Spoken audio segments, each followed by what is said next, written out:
Hi hello friends, welcome back to my channel. So ಇವತ್ತು ಮೊಳಕೆ ಕಾಳನ್ನ ಯೂಸ್ ಮಾಡಿಕೊಂಡು ನಾವು ಮಸಾಲೆ ಸಾಂಬಾರನ್ನ ಹೇಗೆ ಮಾಡೋದು ಅಂತ ರೆಸಿಪಿನ ಶೂಟ್ ಮಾಡ್ಕೊಂಡಿದ್ದೀನಿ. ಸೊ ಅದನ್ನು ತೋರಿಸ್ತಾ ಇದ್ದೀನಿ. ಮೊಳಕೆ ಕಾಳಿಗೆ ನಾವು ಬರೀ ಹುರುಳಿಕಾಳು ಮಾತ್ರ ಹಾಕ್ಕೊಂಡಿದ್ದೀವಿ. ಸೊ ಅದಕ್ಕೆ ಬೇಕಾಗಿರೋಂತಹ ಮಸಾಲೆಗೆ ನಮಗೆ ಶುಂಠಿ, ಚಕ್ಕೆ, ಲವಂಗ ಮತ್ತು ಬೆಳ್ಳುಳ್ಳಿ ಮತ್ತು ಕೊತ್ತಂಬರಿ ಸೊಪ್ಪು ಇದಿಷ್ಟೂ ನಾನು ರೆಡಿ ಮಾಡಿ ಇಟ್ಕೊಂಡಿದ್ದೀನಿ. ಸೊ ಈಗ ಇದನ್ನು ಒಂದೊಂದಾಗಿ ನಾವು ಜಾರಿಗೆ ಹಾಕ್ತಾ ಇದ್ದೀವಿ. ಸೊ ಈರುಳ್ಳಿ ಒಂದು 2ರಿಂದ 3 ಈರುಳ್ಳಿನ ತೊಗೊಂಡಿದ್ದೀನಿ. ನೆಕ್ಸ್ಟ್ ಅದಾದಮೇಲೆ ಶುಂಠಿ, ಆಮೇಲೆ ಲೈಟಾಗಿ ಕುಟ್ಕೊಂಡಿರೋಂತಹ ಚಕ್ಕೆ ಮತ್ತು ಲವಂಗ. ಅದಾದ ನಂತರ ಬೆಳ್ಳುಳ್ಳಿನ ಹಾಕ್ತಾಯಿದ್ದೀನಿ. ಅದಾದಮೇಲೆ ಎಷ್ಟು ಬೇಕೋ ಅಷ್ಟು ನಾವು ಕೊತ್ತಂಬರಿ ಸೊಪ್ಪನ್ನ ಹಾಕ್ಕೊಬೋದು.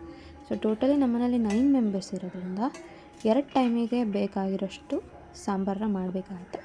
ಸೊ ಅದಕ್ಕೆ ಆಲ್ರೆಡಿ ನಾವು ಕಾಳಿಗೆ ಎಷ್ಟು ಬೇಕು ಅಂತ ನೋಡ್ಕೊಂಡಿದ್ದೀನಿ. ಅದಕ್ಕೆ ತಕ್ಕಂತಹ ಮಸಾಲೆಗಳನ್ನು ಕೂಡ ರೆಡಿ ಮಾಡ್ಕೊತಾ ಇದ್ದೀನಿ. ಇದಿಷ್ಟು ರುಬ್ಕೊಳ್ಳೋಕ್ಕೆ ಹಾಕಿಬಿಟ್ಟು ಮಿಕ್ಸರ್ಗೆ.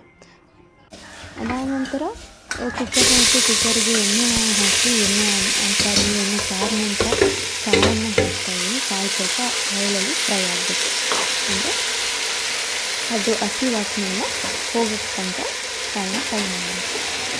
ಇದು ಫ್ರೈ ಆದ ನಂತರ ಸ್ವಲ್ಪ ಸೋಯಾಬೀನ್ ಹಾಕಿದ್ದೀನಿ. ಫ್ರೈ ಆದ ನಂತರ ಇದನ್ನು ಏನು ಬಿಟ್ಕೊಂಡಿದ್ದೀವಲ್ಲ ಮಸಾಲೆ, ಸೊ ಆ ಮಸಾಲೆನ ಕೂಡ ನಾನು ಇದಕ್ಕೆ ಆ್ಯಡ್ ಮಾಡ್ತಾಯಿದ್ದೀನಿ. ಸೊ ಮಸಾಲೆನ ಆ್ಯಡ್ ಮಾಡಿದಾಗ ಆ ಕಾಳಲ್ಲಿ ಒಂದು ಘಮ ಬರುತ್ತೆ. ಸೊ ಆ ಘಮನೇ ಒಂಥರ ಅರೋಮಾ ತುಂಬ ಚೆಂದ ಅಂತ ಅನ್ಸುತ್ತೆ.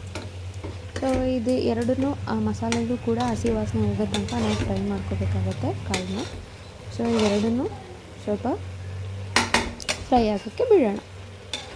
ಇದಾದ ನಂತರ ಮತ್ತೆ ಮಿಕ್ಸಿ ಜಾರನ್ನ ತೊಗೋಬೇಕು. ಅದಕ್ಕೆ ನಾವು ಬೇಕಾಗಿರೋಂತಹ ಮಸಾಲ ಪೌಡರು ಮನೆಯಲ್ಲೇ ಮಾಡ್ಕೊಂಡಿರೋದು, ಅದಕ್ಕೆ 2 ಟೊಮ್ಯಾಟೊ ಎರಡನ್ನೂ ಹಚ್ಕೊಂಡು ರುಬ್ಬಿ ಅದನ್ನು ಸಾಂಬಾರಿಗೆ ಹಾಕಿ ರುಚಿಗೆ ತಕ್ಕಷ್ಟು ಉಪ್ಪನ್ನು ಹಾಕಿ ಮತ್ತು ಸಾಂಬಾರನ್ನ 1 ವಿಷಲ್ ಬರೋ ತನಕ ಕೂಗಿಸ್ಕೋಬೇಕು.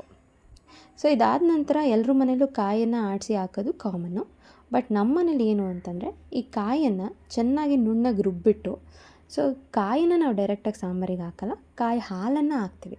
ಸೊ ಅದಕ್ಕೆ ಈ ಕಾಯಿಂದ ಹಾಲನ್ನೆಲ್ಲ ತೆಕ್ಕೊಂಬಿಡ್ತೀವಿ ಫಸ್ಟು. ಸೊ ಹಾಲೆಲ್ಲ ತೊಗೊಂಡಾದಮೇಲೆ ಕಾಯಿ ಹಾಲು ರೆಡಿ ಆಗುತ್ತೆ. ಕಾಯಿ ಹಾಲೆಲ್ಲ ಪೂರ್ತಿ ನಾವು ಎಷ್ಟು ರುಬ್ಬಿರ್ತೀವೋ ಅಷ್ಟು ಕಾಯನ್ನು ನೀಟಾಗಿ ಅದರಲ್ಲಿ ಹಾಲನ್ನ ತೊಗೊತೀವಿ. ನೆಕ್ಸ್ಟ್ ಆ ಹಾಲನ್ನು ಸಾಂಬಾರಿಗೆ ಹಾಕ್ತೀವಿ. ಸೊ ನೋಡ್ತಿದ್ದೀರಾ ಅಲ್ವಾ, ನಮಗೇನು ಕನ್ಸಿಸ್ಟೆನ್ಸಿಗೆ ಬೇಕೋ ಸಾಂಬಾರು ಆ ಥರ ನಾವು ಸಾಂಬಾರನ್ನ ಮಾಡ್ತೀವಿ. ಯೂಶ್ವಲಿ ನಮ್ಮ ಮನೇಲಿ ಸ್ವಲ್ಪ ಸಾಂಬಾರು ತೆಳ್ಳಗೆ ಇರಲಿ ಅಂತ ಇಷ್ಟಪಡ್ತಾರೆ. ಸೊ ಈಗ ಕಾಯಿ ಹಾಲೆಲ್ಲ ಹಾಕಾಯಿತು, ಕನ್ಸಿಸ್ಟೆನ್ಸಿ ಎಷ್ಟು ಬೇಕೋ ಅಷ್ಟು ನೋಡಾಯಿತು, ರುಚಿನ ನೋಡಾಯಿತು, ಸಾಂಬಾರು ಇನ್ನೊಂದೆರಡು ಕುದೀಲಿ ಅಂತ ಬಿಟ್ಟಿದ್ದೀನಿ. ಸೊ ಇಲ್ಲಿಗೆ ಸಾಂಬಾರು ರೆಡಿ ಆಯಿತು. ಸೊ ಇದಾದ ನಂತರ ನೆಕ್ಸ್ಟು ಮುದ್ದೆಗೂ ಇಟ್ಟಿದ್ವಿ. ಮುದ್ದೆನೂ ರೆಡಿ ಆಗ್ತಾಯಿದೆ, ಕುದೀತಾಯಿದೆ. ಇನ್ನೇನದು ರೆಡಿ ಆದರೆ ಆಯಿತು. ಸೊ ಇದು ರೆಡಿ ಆಯಿತು. ಅದಾದಮೇಲೆ ಮುದ್ದೆನೂ ತಿರುಗಿಬಿಟ್ಟು ಸೊ ಎಷ್ಟು ಮುದ್ದೆಗಳಾಗಿದೆ ಅಂತ ನೋಡ್ತಿದ್ದೀರ ಅಲ್ವಾ.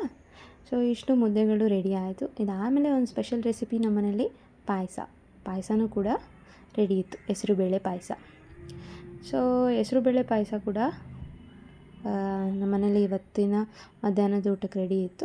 ಸೊ ಇವತ್ತಿನ ಮಧ್ಯಾಹ್ನದ ಊಟ ಬಂದು ಮುದ್ದೆ, ರೈಸು ಮತ್ತು ಮೊಳಕೆ ಕಾಳಿನ ಸಾಂಬಾರು. ಸೊ ಇದಿಷ್ಟು ನಮ್ಮ ಮನೆಯ ಮಧ್ಯಾಹ್ನದ ಊಟದ ರೆಸಿಪಿ. ದಯವಿಟ್ಟು ಇಷ್ಟ ಆಗಿದರೆ ಲೈಕ್ ಮಾಡಿ, ಕಾಮೆಂಟ್ ಮಾಡಿ. Thank you.